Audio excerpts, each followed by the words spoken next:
I got my hands on a private conversation between an avoidance best friend and the avoidance ex, and I'm about to play you the 5 most shocking confessions that best friend revealed. The kind of stuff an avoidant would never say to your face. Now, I know what you're thinking. Chris, how did you get access to something that personal? Well, I have my ways, which is to really say I made the whole thing up. But these confessions, well, every single one is backed by real avoidant behavior I've seen again and again and again. We'll start first with confession 1. Okay, there's something he said once that I've never forgotten. And honestly, I've gone back and forth about telling you.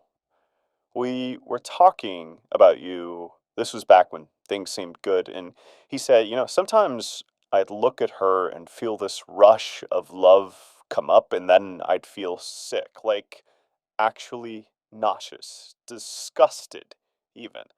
I was like, What the heck do you mean by that?" And he said, "Well, it makes me feel weak, like I need her, and I hate that feeling." Okay, let's pause right here. That's actually one of the most honest things an avoidant will ever say about love. There's this really interesting article from Science Direct talking about disgust, and according to experts, disgust evolved as a protective action to foods that are contaminated or potentially toxic or fatal. So what does that have to do with avoidance? Well, I think what happens with avoidance is that they use disgust as this sort of self-protection mechanism, the same way disgust evolved to protect us from potentially fatal food. Avoidance may have evolved their own little disgust mechanism that shows up when something threatens their self. So for avoidance, needing someone threatens the core self-image that they've carefully built. The whole I'm independent, I don't need anyone, I'm in control. So when love floods in and that image cracks, disgust emerges as a way to reject the part of them that now feels vulnerable or weak. And think about it for a moment. You're an avoidant, your entire identity is built around not needing anyone, and then someone comes along and makes you feel dependent. It makes you feel like you can't imagine life without them. That's terrifying, because if you need them, they have power over you. And if they have power over you, they can hurt you in ways that you've spent your entire life trying to avoid. So your brain does what it thinks is smart. It creates a disgust response to push away those feelings of need. It's like your emotional immune system kicking in, trying to protect you from what it sees as a threat to your survival. But here's the tragic part. The very thing they're disgusted by, that feeling of needing you, is actually love. Real, deep, vulnerable love. They're not disgusted by you, they're disgusted by how much they care about you. And that's really why I think this confession is so important to understand, because when an avoidant pulls away after a moment of closeness, when they get cold after being warm, when they create distance after intimacy, they're not rejecting you, they're rejecting the part of themselves that wants to need you. Now, next up, we have the second confession. Hey, okay, this is kind of weird, but uh, I don't know. I feel like you deserve to hear this. He told me the reason he never introduced you to his family wasn't because he didn't care. It was the opposite. He was just scared they'd actually like you. Then he'd have to admit how much he likes you too, and that freaks him out. He literally said, and I quote, "Once something feels too real, I start looking for the exit." Like, what? What is that? I don't know. Maybe this sounds messed up, but he does this. Every time someone gets too close, he panics. He didn't do anything wrong. Anyway, I just thought you should know. I'm not trying to stir anything up. Yeah, you didn't imagine this. All right, so why would an avoidant do this? Why would someone feel close to you and then pull away the moment you get close to their family? Well, I could think of 3 main reasons. First, closeness really feels dangerous. Avoidants, they grew up in environments where getting close often meant getting hurt. Love came with strings, pressure, judgment, or expectations that they weren't ready for. So, as adults, even healthy intimacy can start to feel like a trap. The second someone meets their family, it's not just casual anymore. Now it's real. Now it's official. Second is they're afraid of being seen. Meeting the family means questions, small talk, emotional transparency. It's not just about you seeing more of them. It's about everyone seeing more of them. Because avoidants survive by keeping their real self locked behind walls. And third is what I call enmeshment panic. Once you're part of their family or social life, you're no longer optional. And that's when they start to feel responsible for your emotions. That's when they feel trapped. So what they try to do is they try to thread the needle, close enough to feel something, but distant enough to run if they need to. But that's not even the worst part of this. What happens when a lot of people find themselves in this situation is they start making it about them. They sit there and wonder, hey, why am I not enough to meet their parents? Why don't they want to claim me? But the truth is you're not enough. You're too much. All right, let's play the third confession voicemail. Okay, so I wasn't going to say anything else, but I don't know, this has been eating at me. He told me once, this was after a few drinks late night, he said, sometimes when she says I love you, I just freeze up because I don't know if I actually believe anyone can love me for real. I swear, I've never seen him that honest. He wasn't trying to be dramatic. He genuinely doesn't think he's lovable. So when you got close, when you actually meant it, he started pulling away because he figured eventually you just see the real him and leave. And if you were gonna leave anyway, he'd rather be the first one to go. I don't know. That one hit me hard. I don't even think he realizes he still believes that. No, this confession right here, this is the core wound that drives almost everything an avoidant does in relationships. And if you need proof that this exists, look no further than this study from the National Library for Medicine. The research shows something fascinating. Previous neuroimaging studies concerning attachment have focused on particular relationships such as maternal and romantic love without considering individual attachment style, and reported that pictures of loved individuals deactivate the amygdala and activate the striatum, two brain regions critical for effective processing and reinforcement. All right, so what this is basically saying is that most brain studies about love and attachment have looked at how people respond to specific types of love, like the bond between a mother and a child or romantic partners, but they didn't take into account the individual's attachment style, like avoidant, anxious, secure, and so forth. Even without that, though, what those studies did find is interesting. When people look at pictures of someone they love, two things happen in the brain. The amygdala, the part that handles fear and threat, tends to calm down or deactivate. The striatum, which is involved in motivation, reward, and reinforcement, tends to light up. So what's the takeaway from all of this? Well, in secure attachment, love feels safe and rewarding at the brain level. It reduces fear and increases pleasure. But since these studies didn't factor in attachment style, they don't show what happens in an avoidant brain. That's important because for avoidance, love might not deactivate the amygdala. It might actually trigger it instead. Now, I looked everywhere, and I couldn't really find any information on attachment-related studies, so everything I'm about to say here is just my own hypothesis. But the fact that so many avoidants are so resistant to emotional intimacy, I think there's a strong case that can be made that the avoidant brain literally doesn't know how to process intimacy as safety. So instead, it interprets it as a risk. But why does this happen? Well, think about what creates an avoidant attachment style in the first place. These are often people who, as children, learned that their emotional needs were burdens. Maybe their caregivers were overwhelmed or dismissive or inconsistent, or maybe they were told to toughen up or stop being so sensitive. So they learned to survive by not needing anyone. But here's the thing about survival strategies. They don't just disappear when you grow up. They become part of your identity. So when someone comes along and says, I love you, the avoidance brain doesn't hear you're safe with me. It hears you're about to be disappointed again. Because deep down, they believe if you really knew them, if you saw their flaws, their neediness, their messy human parts, you'd do what everyone else did. You'd leave. So they have two choices. They either let you get close enough to see the real them and risk that ultimate rejection, or reject you first while they still have some control over the narrative. And for most avoidants, that second option feels safer. And that leads us to confession number 4. Okay, this one's gonna sting. He told me, and I swear I'm not exaggerating. Sometimes I'd just test her to see if she'd leave. Like, he'd go cold, he'd ignore your text, he'd cancel plans. Not because he was busy. I don't even think it was because he didn't care, but because he wanted to see how much, stuff you'd take before walking. And when you didn't leave, he actually said it made him more anxious. Like, oh, she's really attached. I'm trapped.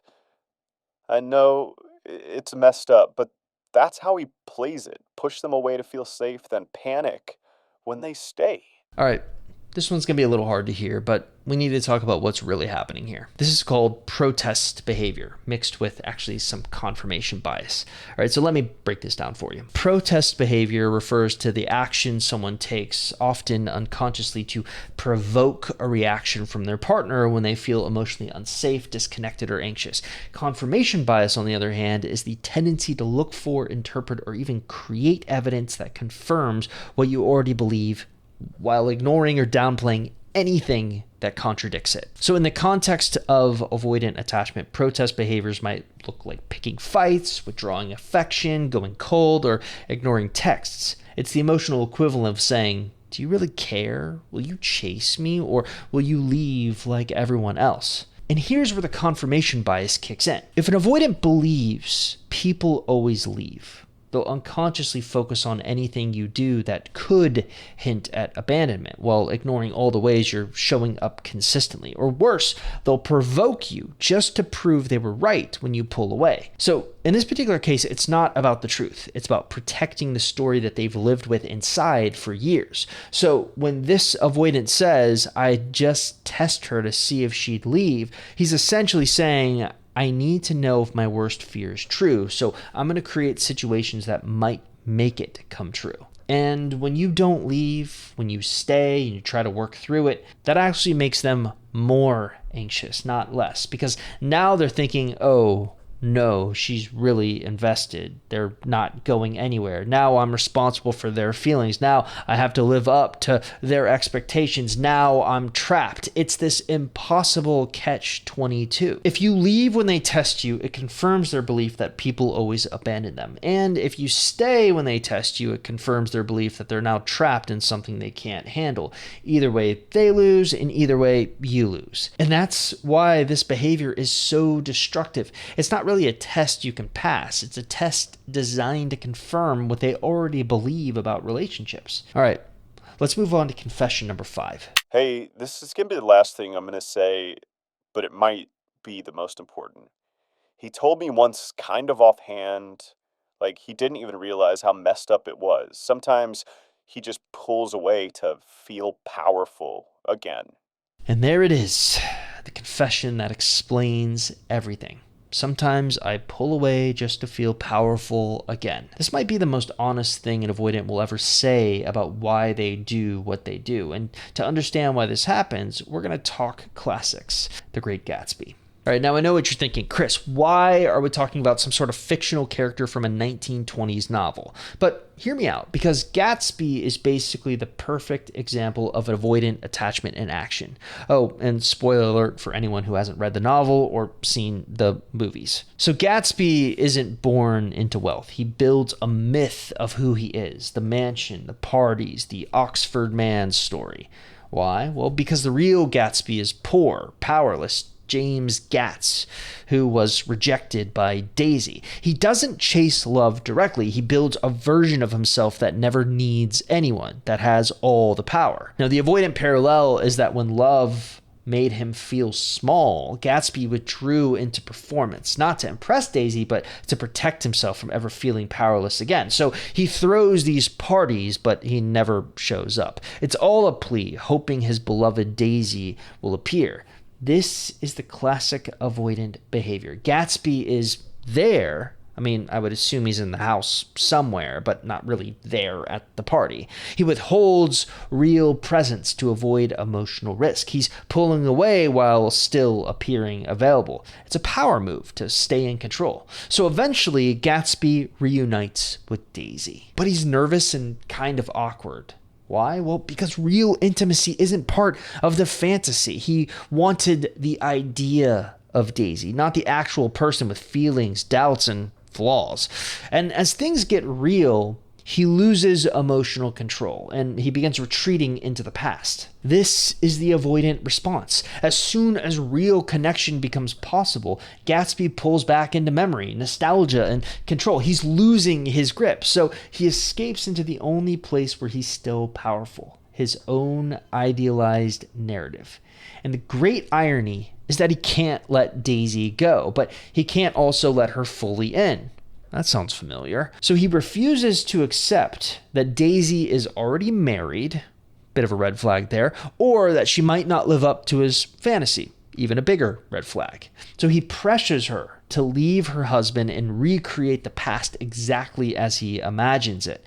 This, of course, is the avoidant paradox. I need you to be close, but only in a way that doesn't threaten my power, image, or emotional safety. He isn't loving Daisy. He's using her to restore a version of himself that felt powerful. When that crumbles, he has no tools to cope. And eventually, spoiler alert, he dies waiting. So Gatsby believes that Daisy is going to call him, so he clings to this belief. He refuses to confront the reality that she's chosen Tom and that his dream is dead. So he floats in his pool, isolated, and then George Wilson arrives and shoots him, believing that Gatsby is the one who killed Myrtle and was having an affair with her. What I think is actually pretty symbolically powerful about this is that Gatsby doesn't run, he doesn't fight, he doesn't confront anyone or even try to protect himself.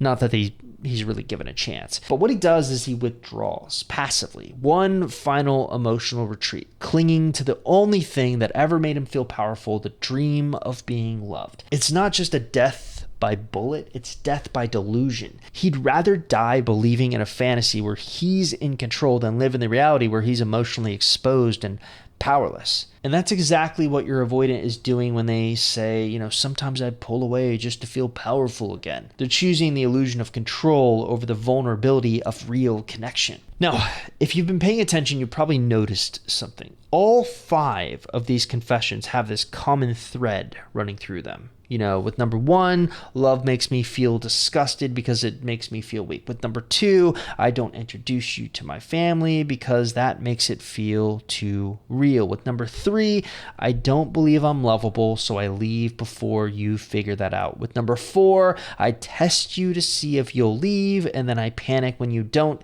And then with number 5, I pull away to feel powerful again.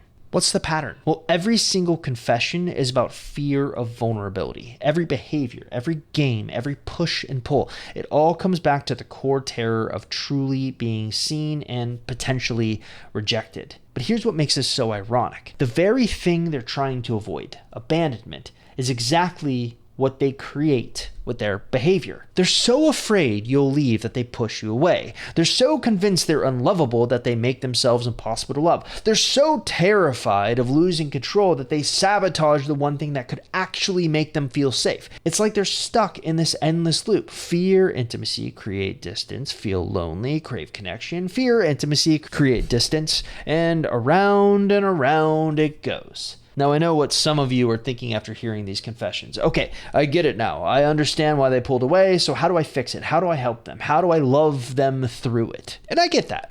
When you finally see the pain behind their behavior, your instinct is to want to heal it. But here's the hard truth. You can't love someone out of their attachment style. You can't convince someone that they're worthy of love if they don't believe it. And you can't make someone feel safe when their entire identity is built on not needing anyone. Most of all, you can't change someone who isn't ready to change. These confessions aren't a guide for getting them back. They're not a strategy for making them commit. They're just a window, a way to see that their behavior was never about you.